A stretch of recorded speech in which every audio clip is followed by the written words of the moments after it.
Hello everyone, welcome to the 7th class of interview current affairs. So, in the first week of January, we have seen a letter being sent by the central government to the Chief Justice of India, stating clearly that the central government is a very important stakeholder in all processes related to higher judiciary appointments. Now, in response to this, government is asking the Chief Justice to form a search-cum-evaluation committee to scrutinize the applications for appointments into higher judiciary. And the last week we have seen very strong responses coming from the law minister as well as the Rajya Sabha chairman. So in this class we are going to discuss the ongoing tussle between executive and judiciary, especially with respect to the higher judiciary appointments. Myself Vivek K, welcome you all and let's get started. So first thing first, every institution in India, whether it be the Supreme Court or any interpretation of law, is one way or the other strongly influenced by the politics of the time. Let's understand this in detail. So after independence, say after 1947 till mid of 1960s, it was era of Jawaharlal Nehru. What is the peculiar characteristics of this time? Congress party was having absolute majority in parliament as well as in most of the states. And what is the consequence of having one party having dominance throughout? The consequence was that everywhere you can see legislature or executive having absolute dominance. This is best understood in the Shankari Prasad case. The verdict of the case upheld the right of legislature or the parliament to uphold or to amend or suspend any part of the constitution, including the fundamental rights. That legislative supremacy was upheld in this Shankari Prasad case. This was a reflection of political system dominating under Jawaharlal Nehru. Now things started changing once Jawaharlal Nehru was over. Jawaharlal Nehru phase was over. Then came the phase of Lal Bahadur Shastri and the early phase of Indira Gandhi. So during this time, Congress lose majority in many of the states. Congress was, so many regional parties were sprouting up. That means somewhere or other, the earlier dominance of legislature and executive was gone. Now it was during this time you can see the Supreme Court bringing in judicial supremacy or law supremacy. That is best reflected in the Golaknath case. So Golaknath says, makes the fundamental rights sacrosanct. That is, Parliament doesn't have the power to amend any of the fundamental rights. So law was given much more importance above the Parliament. So this was one way or the other reflection of the instability within the Congress and other parties that happened after Jawaharlal Nehru. Now this started with changing in 1970. What happened in 1970 was, first major issue that came up was the privy purse issue. So privy purse is basically the set of amount of rupees that is paid to the princes for taking over their land and other properties after independence. So what was done was, Indira Gandhi tried to stop the privy purse by bringing in a law through parliament. Now what happened was that she was leading a minority government with support from communist and other parties. So she was not having enough majority in the Rajya Sabha to pass the bill. So it got blocked in the Rajya Sabha. Once she failed to stop privy purse through parliament, the response was she brought in a presidential order. Presidential order all of a sudden and stopped privy purse. Now this was a very abrupt measure, and this was even questioned by senior leaders of Congress like Morarji Desai. Now the consequence was that princes went to Supreme Court challenging this order. And in 15 December 1970, Supreme Court verdict came in support of princes. That was one way cancelling the order, presidential order promulgated by under Miss Indira Gandhi. So what was the response of Miss Indira Gandhi was what changed even the politics of India for next decade. On 15 December when the verdict came, after 12 days, on 27th December 1970, Miss Indira Gandhi dissolved the Rajya Sabha where she is the Prime Minister, and called for general elections. And she faced the elections and came back in power after 3-4 months with tremendous majority in 1971. So from this we are witnessing a new phase where the earlier dominance of legislature and executive is coming back. Once she came back in parliament with absolute majority, it was much easier for her to pass the privy purse as well as bank nationalization amendments. Now this was passed quite easily. Now the problem started getting out of proportion when she started to control or take over judiciary. The 24th Constitutional Amendment Act was passed. What this act does, this act one way or the other took away the power of judiciary for judicial review in case of Parliament Act or Constitutional Amendment Acts. So it is the questioning or the challenge to this act we see today as the Keshwant Bharti case in 1973. So even today we celebrate this case as the case which saved Indian democracy. But during the time, this was a time where judiciary was subjected to severe pressure. There were many attempts in news or in reports were made to influence the judges to make the Keshwant Bharti judgment in favor of government. So after this came the era of emergency. She was losing the candidature after the Allahabad High Court verdict. Then she declared emergency. Now this phase then started the total changing. Like during the emergency, we have seen the appointment of Justice A.N. Shah by superseding the seniority of many other senior Supreme Court judges. So this phase was called as the darkest phase, 1970s, darkest phase in Indian judiciary. So the legislature, executive were having overpowering every other institution. 42nd Constitutional Amendment Act is one of the best example of this. Now this era ended when in 1978, when the emergency was entered, and in general elections, Indira Gandhi lost the majority and Morarji Desai came as Prime Minister. It was he who passed the 44th Constitutional Amendment Act. And the Shah Commission was formed. The Judicial Commission gave a very strong opinion that against Miss Indira Gandhi. The commission told that the emergency was only declared to stay for Indira Gandhi to stay in power. That was the only reason for emergency, and there was no solid evidence for declaring national emergency during that time.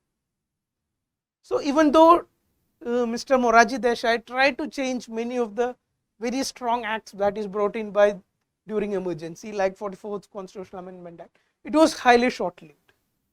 And in 1980, we can see Indira Gandhi again coming into power with good majority. So whatever the dominance of executive and legislature continued into 1980s. And it is in this phase we see the first judges case. What is the first judges case? So in case of appointments in judiciary, that is in Supreme Court as well as High Court, what is the constitutional language? Article 124. So Article 124 says that any judge of Supreme Court should be appointed by President after consultation with Chief Justice of India.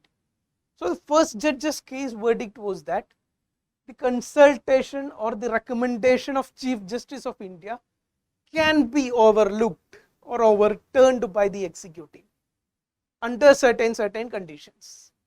So one way or the other, the first judge's case given supremacy of the executive in judicial appointments. There is one more logic to it, like in understanding the constitutional interpretation. Many a times we have seen looking at the Constituent Assembly debates.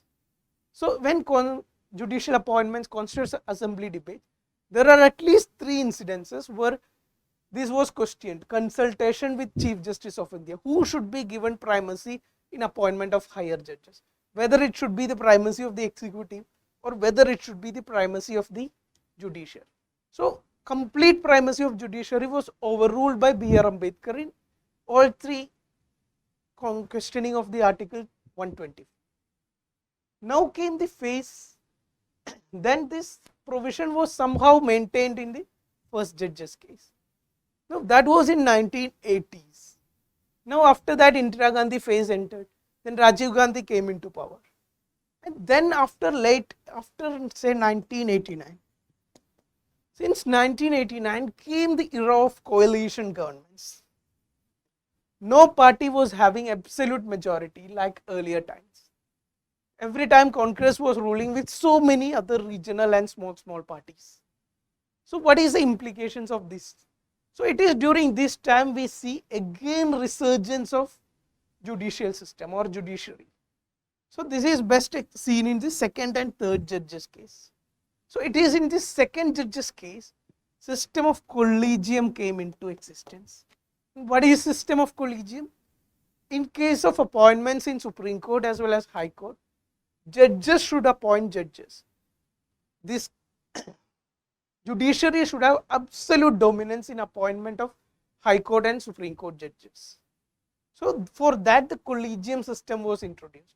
So in consultation of the Chief Justice of India became in concurrence with the Chief Justice of India. So when concurrence came, the Chief Justice of India was also made into an institution of collegium, that is Chief Justice and two senior most judges. Later in third judge's case, it was expanded to Chief Justice and four senior most judges in case of appointment to Supreme Court. Now one more provision was that if executive, if suppose the collegium send a recommendation for appointment X person as judge in High Court or Supreme Court, and suppose executive doesn't appointed him and send back the recommendation, then if collegium resend or reiterate the same recommendation, then president shall compulsorily appoint the person as High Court or Supreme Court judge. So one way or the other, the judicial supremacy was strongly maintained in second and third judges case. That is what we see in 1990s and 2000s until 2014. So in 2014, government tried to bring some normalization to the process of judges appointing judges and brought in the NJS, 99th Constitutional Amendment Act, National Judicial Appointments Commission. But sooner or later, before even implementing the Supreme Court declared it null and void. Supreme Court told that it is an overpowering into the power of independence of judiciary, and citing the independence of judiciary, Supreme Court declared it null and void and brought back the collegium system. So after post 2014, we have another shift in Indian political system. Again a single party dominance was coming. Again a single party is trying to having domination in the parliament as well as in many major states. So during this time, what you can see is, or what you are seeing in last 6, 7, 8 years, it is not bringing a very strong amendment act like that done by the Indira Gandhi. The government is trying to some way subvert the collegium system and find its way into judicial appointments. So this system was going on, that issues were, we will see in the next slide. And this is against this system that today the government is saying that there should be some other streamlined process. There should be some memorandum of procedure to be established in appointment of higher judiciary. There should be some established search-cum-evaluation committee to evaluate judges. So this was the context of all this. So we have seen that giving a very strong dominance to executive or legislature in judicial appointments can be very tricky, can be very dangerous. That is what happened during the time of emergency in 1970s, the darkest phase of Indian democracy. So this is phase or the background of it. Now being said, executive having total dominance is highly dangerous. It is equally dangerous the Supreme Court having, or the judges giving total control of judicial appointments. Let's see what is happening in the recent past. In 2016, like these are some of the incidents that happened in the recent past that actually questions the credibility of judges appointing judges or the collegium system. In 2016, we have seen a Chief Justice T.S. Thakur cry in a public event in front of Prime Minister, asking for some kind of solution to process the appointments. That is, his point of view was that even after the collegium has sent the recommendations for appointments, government is sitting over it. There is no way collegium can go and force president to sign it. Government, there is no timeline for this. So any impasse between or any conflict of interest between executive and judiciary, collegium recommendations and government's position, that will lead to impasse and no appointments in Supreme Court. So this is due to severe subjugation of law or justice in the country, and it was made even a Chief Justice was crying in front of Prime Minister. This is not enough. We have seen during the tenure of S.A. Bobde, Justice S.A. Bobde, during the whole tenure, no recommendation was sent by the collegium.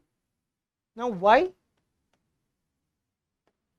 Why no recommendation was sent by 14, it was not a short tenure, 14-month tenure, no recommendation was sent despite being heavy vacancies in the Supreme Court.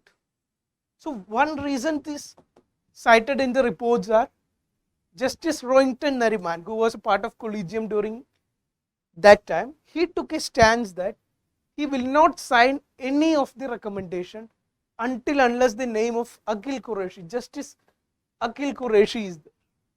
Now Akhil Qureshi was a Chief Justice of Tripura High Court. He was like infamous for many reasons. Like he was the one who, it's not going to be. So Justice Nariman took a stance that he will not sign anything, any recommendation without the name of Mr. Akhil Qureshi. Now this led to complete breakdown of this collegium system. For 14 long months, no recommendation was able to be sent. What's next? Two instances, two major, after that, after S.A. Bobde, we have C.J. Ramana in the recent times and Ranjan Gogoi. So these, during this tenure, what happened is, before the CGI, before this collegium, before these persons become CGI, send some recommendations. So government was doing colorable delay. Despite collegium sending certain names, if government is not happy with the names, the government is sitting over it. Government is not taking any action and delaying till a point that the collegium, there is change in structure in collegium. There is some of the judges, even the Chief Justice or any other judges retire, and this lead to a change in structure of the collegium, and government is expecting that this will change, lead to a change in position of the collegium. So the delay was having colorable delay in the functioning of collegium was brought in during this time, and we have seen during N.B. Ramana and seen Ranjan Gogoi time, their collegium has gone against the earlier recommendation, that is gone one way or other in line with the executive direction. So this was also cited as one of the major issues. Now another issues came during the tenure of, very short tenure of U.U. Lalit, Chief Justice, Justice U.U. Lalit. So during this time what happened is, the collegium meeting itself was delayed by Mr. D.Y. Chandrachud, who is the present Chief Justice, by not attending the collegium meeting. Now when one of the judges not attending the meeting, there is no way recommendation can be sent. Now what U.U. Lalit tried to overcome this was more dangerous. He tried to overcome this by circulating a certain note and finalizing the process of selecting the judges. So if the whole process of selecting judges to Supreme Court can be like reduced to the process of circulating note by Chief Justice, what it is leading to? So what you can see in all this is, there is no, absolutely no transparency. There is obviously there is delay in appointments whenever there is conflict between government and then there is no system of transparency. Like personal opinion of the judges are becoming more important. When collegium is changing, the recommendation is changing. How can it be? What is the basis for this? Is personal opinion more important, or where is the meritocracy? Where is the objective criteria? Why certain judge is selected or why certain judge is not selected? There is no transparency. There is so many infighting or internal politics within the judges itself, as we have seen, that is hampering the collegium system. Questionable meritocracy, no objective qualification, no minutes. If despite the third judge's case saying that there should be minutes of the collegium and it should be sent to the president, there is so far no minutes of the collegium, no secretariat for continuous functioning of the collegium. So even though the having a, as we have seen later, having a executive supremacy is dangerous, having a judicial supremacy is becoming equally dangerous in India's context. So what is the whole construct of this? So we need, in the fourth judge's case or NJSC case, Supreme Court is not ready to take away or give back its supremacy in judicial appointments. Role of Supreme Court cannot be compromised. That is in line with judicial basic structure doctrine of the constitution. On the other hand, lessons from the Indira Gandhi era says that giving an executive supremacy in judicial appointments can be catastrophic. So in this context, we need a system with institutional balancing and upholding constitutional values. Even though it's a very simple statement and it's very direct, straightforward seemingly, it is very tough to institutionalize in this context. So what is the solution here? Let's have a look at what other countries are doing. What is the US model of judicial appointments? Here the president appoints judges, but the checks and balances are introduced by whatever the president is appointing the judges, it should be approved by Senate. Once Senate is approved, president appoints the judges.